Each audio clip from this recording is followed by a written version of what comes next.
Good afternoon and glad to have you join us on News on the Hour on Plus TV Africa. I'm David Alabi and here are stories making the headlines.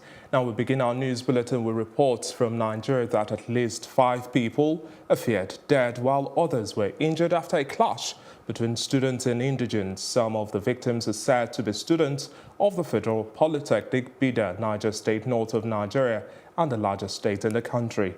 The incident occurred after a disagreement between some of the students and a commercial driver on Saturday. The driver was alleged to have shortchanged the students and reneged on an earlier agreement to drop them off a location. The students were said to have regrouped on Sunday and with the support of some of their colleagues and stormed the park. This ensued in a fight between the students and residents of the community. Now, Nigeria's President Muhammadu Buhari has said that Boko Haram insurgents no longer control any part of the country. He said this on Sunday in Beijing, China, while stating some of the successes of his administration as he addressed some Nigerians residing in the country. The president attributed the successes to operations of security agencies deployed to counter insurgency in the northeastern part of the country. On the herders and farmers' crisis in the country, the president blamed the clashes on the shrinking of the Lake Chad, which, according to him, has forced many cattle nomads to seek greener pastures for their herds in other parts of the country. He, however, said security agencies are doing their best to curtail the crisis. Still on Boko Haram, Nigeria, Germany, Norway and the United Nations have converged on Berlin Monday for a pledging conference on Boko Haram. The Berlin conference, holding from the 3rd to the 4th of September, is jointly organized by the 3 countries and the United Nations and is one of the 2018 largest pledging conferences for the Lake Chad region. The conference will focus on humanitarian assistance, civilian protection, crisis prevention and stabilization for the region, as well as seek to raise funds for humanitarian requirements totaling $1.56 billion. The pledges at the conference would help provide humanitarian assistance for the northeastern part of Nigeria and parts of Niger, Chad and Cameroon ravaged by Boko Haram insurgents. The Nigerian envoy stressed the need for collaboration and cooperation among countries of the Lake Chad, the donors, as well as humanitarian and development partners. Now we now cross over to southern Nigeria, where Governor Ifeanyi Okowa of Delta State has mourned the death of a worshipper following the collapse of St. Paul Catholic Church building, Ugolo, Delta State. Governor Okowa said that his government would pay the hospital bills of all the victims of the collapsed building. Mr. Charles Aniago, the press secretary of the governor, conveyed the message in a statement on Sunday in Asaba. Governor Okowa described the incident in which one worshipper died and 11 others sustained various degrees of injury as unfortunate, sad and a regrettable experience. He commiserated with the Orwe First, Major General Felix Mujapiru and the entire Ugola community in Okpe Kingdom over the unfortunate incident. He said that as at the time of his visit, 7 of them had been treated and discharged, while 4 others were still receiving treatment. Now, to some party politics, the national leadership of the People's Democratic Party has explained why it has yet to constitute a panel that will screen its presidential aspirants. Apart from the presidential aspirants, the party has also yet to name the panel that will look into the credentials of other aspirants. The National Publicity Secretary of the party, Kola Ologbodiyan, said on Sunday that there was nothing wrong in the delay, saying the party would soon name the members of the panel. He said that the party was still busy selling its forms, adding that as soon as that was done, the National Working Committee would release the list. And now a Nigerian billionaire, Toyin Cole, on Saturday resigned from the board of directors of Sahara Group of Companies, apparently to join the 2019 governorship race in Rivers State, South Nigeria. Mr. Cole was an executive director of the energy company, which he co-founded in 1996. The board of Sahara Group, in a statement issued on Saturday, said he was leaving the company in order to participate in active politics. The resignation is coming a few days after the Minister of Transport, Rotimi Amechi, refuted media reports that Mr. Cole was his preferred choice for the Rivers governorship election and not his longtime ally, the Kuku Peterside, who ran unsuccessfully against the current governor, Nyesom Wike, in the 2015 elections. And as the battle for the Rivers State Breaks House thickens ahead of the 2019 elections, Governor Nyesom Wike has announced his readiness to run for his re-election in 2019. Governor Wike said his decision is based on the overwhelming support he has received from the youth across the 23 local government areas, women, elders, ethnic nationalities and non-indigents. The governor spoke at the inauguration of the Secretariat of the 1 Million Youth for New Rivers State in Port Harcourt. It's now time to take a quick break. Stay tuned for more news when we return.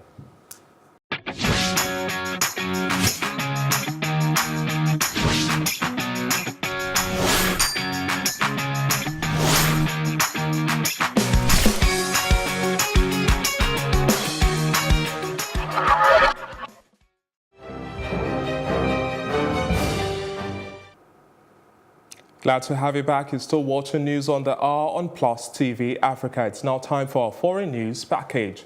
China's President Xi Jinping on Monday reiterated the country's commitment to peace and development, which are the call of the times. China takes it as its mission to make new and even greater contribution to mankind, Xi said in a keynote speech at the opening ceremony of the 2018 Beijing Summit of the Forum on China-Africa Cooperation.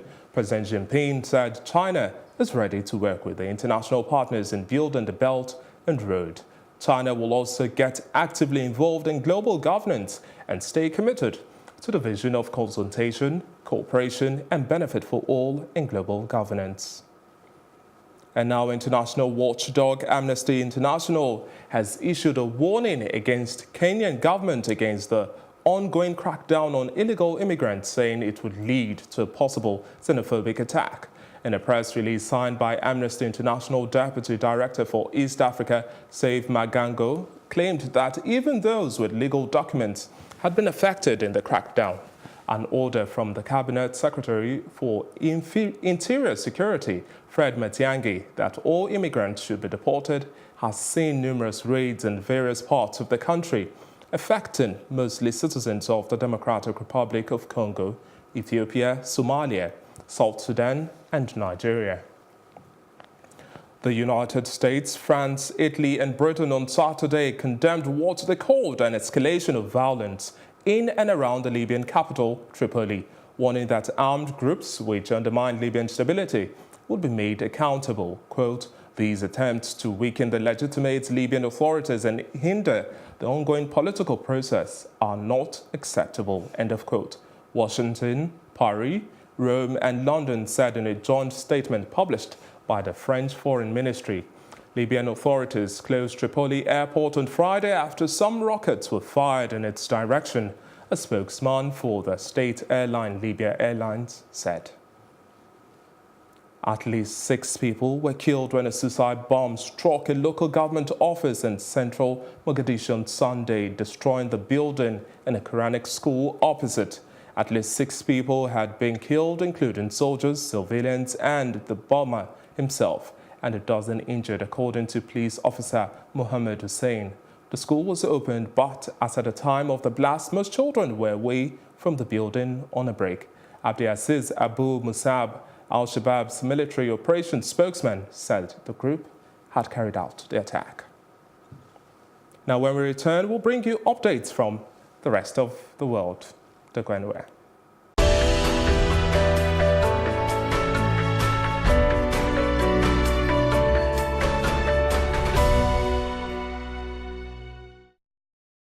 And on the foreign scene, a court in Myanmar has sentenced 2 Reuters journalists to 7 years in prison for violating State Secrets Act while investigating violence in Rohingyas, while Lone and Kwo Siu-wei were arrested while carrying official documents which had just been given to them by police officers.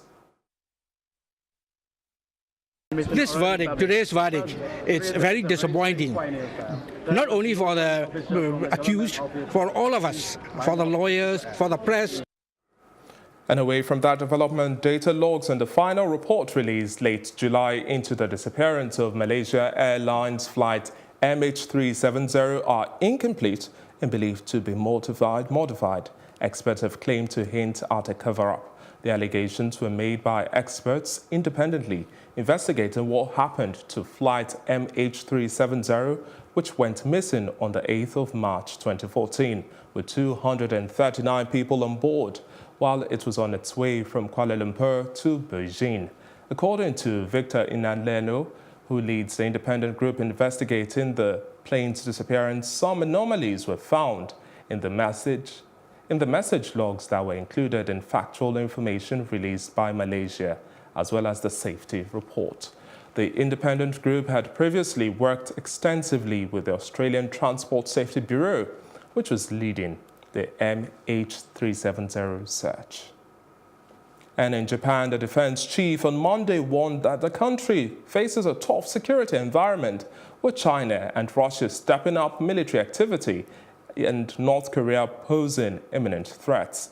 Defense Minister Isunori Onodera said China had unilaterally escalated its military activities in the past year, including carrying out new airborne operations around Japan and running a nuclear submarine near disputed East Coast Isles.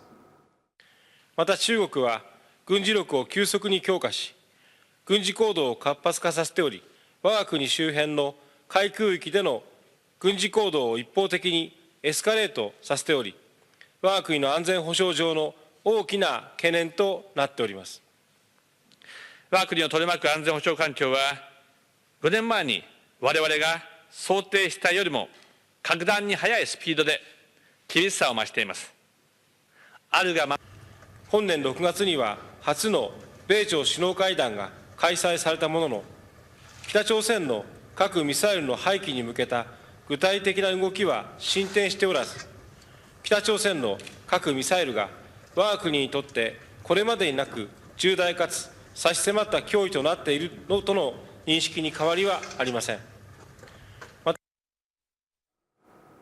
Philippine leader Rodrigo Duterte has apologized to former U.S. President Barack Obama for using profane language directed at him in 2016, which sparked a new low in the nation's long alliance. President Duterte lobbed the insult in response to steady criticism from the United States over his violent drug crackdown, which has been a target for international condemnation. And it would be appropriate also to say at this time to Mr. Obama that you are now a civilian, and I am sorry for uttering those words. So if it is to your heart to forgive, you forgive.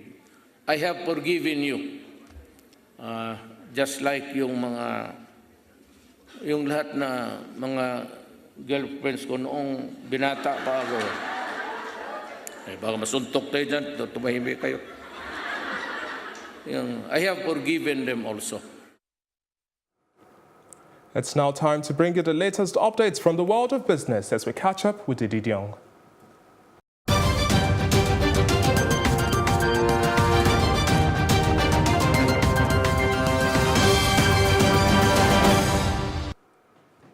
Welcome to Business News on Plus TV Africa. I am Edidiong Iwang. Well, we start with business news outside Africa, where a Swiss multinational investment bank and financial services company, UBS Group AG, says the Brexit vote has already cost Britain more than 2% of economic output, even before the nation formally exits the European Union. In a note published on Monday, the bank estimates that gross domestic product is already 2.1% lower than when it would have been had the UK voted to remain in the EU. While the investment is 4% weaker, inflation is 1.5% higher and consumption 1.7% lower.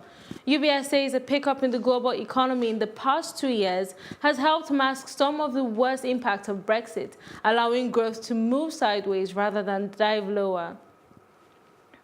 And in Nigeria, the federal government has earmarked $1.3 billion for the financing of 5 development infrastructure projects.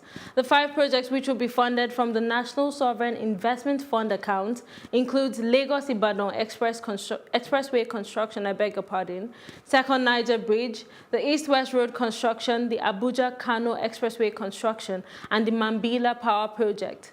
This was confirmed by the Minister of Information and Culture, Alhaji Lai Mohammed, on Sunday. According to him, it was expedient to complete abandoned inherent projects, which would benefit Nigerians rather than start new projects. The National Bureau of Statistics, in its pension assets and membership data, shows the total funds under the contributory pension scheme, as at the end of the second quarter of the first year, hit 8.2 trillion naira.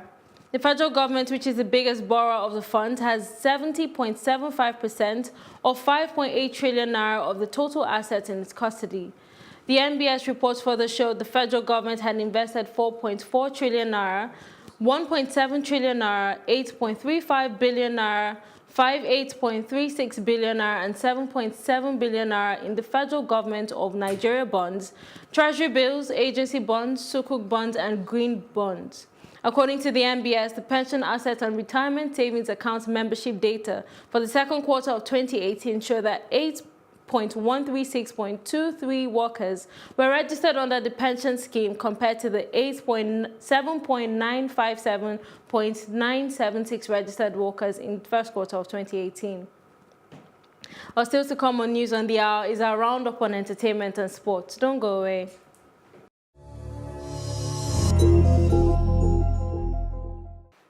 And in entertainment, the recently concluded Africa Magic Viewers' Choice Awards was a glitzy and spectacular affair indeed.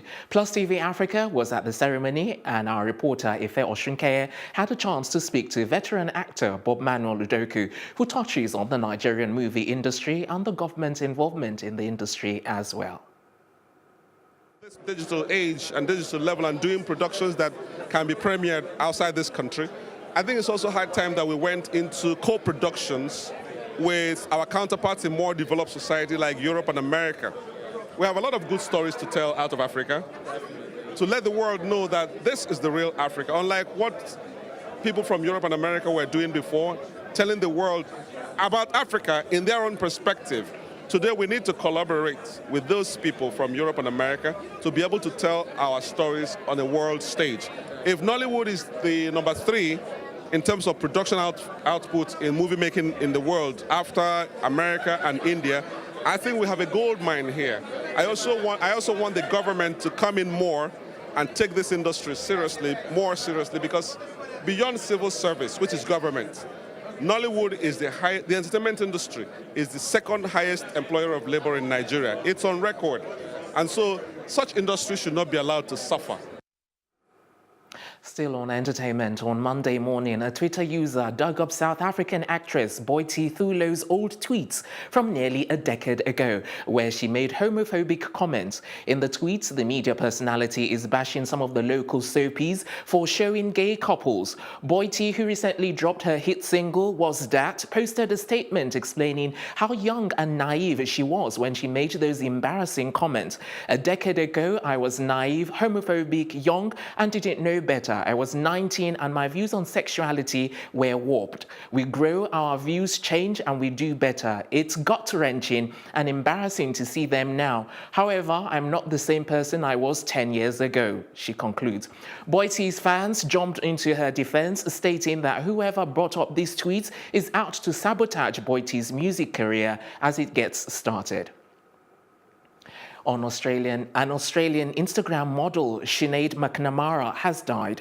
The 20-year-old was found at about 2 a.m. on Friday on board a Mexican billionaire's yacht on a Greek island. Sources say the Coast Guard of Kefalonia has ordered an investigation into the circumstances that led to the death of the 20-year-old Australian national, as well as an autopsy necropsy. The cause of her death has not yet been revealed. And that's it on entertainment. The best in sports, right after this.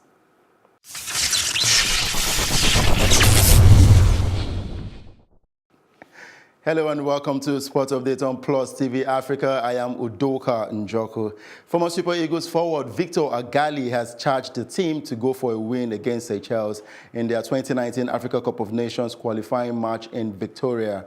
And General Raw's men lost 2-0 to South Africa in their first game in the qualifiers at the Godswill Akpabio Stadium in Uyo, and they need to beat Seychelles, who lost 5-1 to Libya in their last qualifying tie to stay in contention for a place in Cameroon 2019.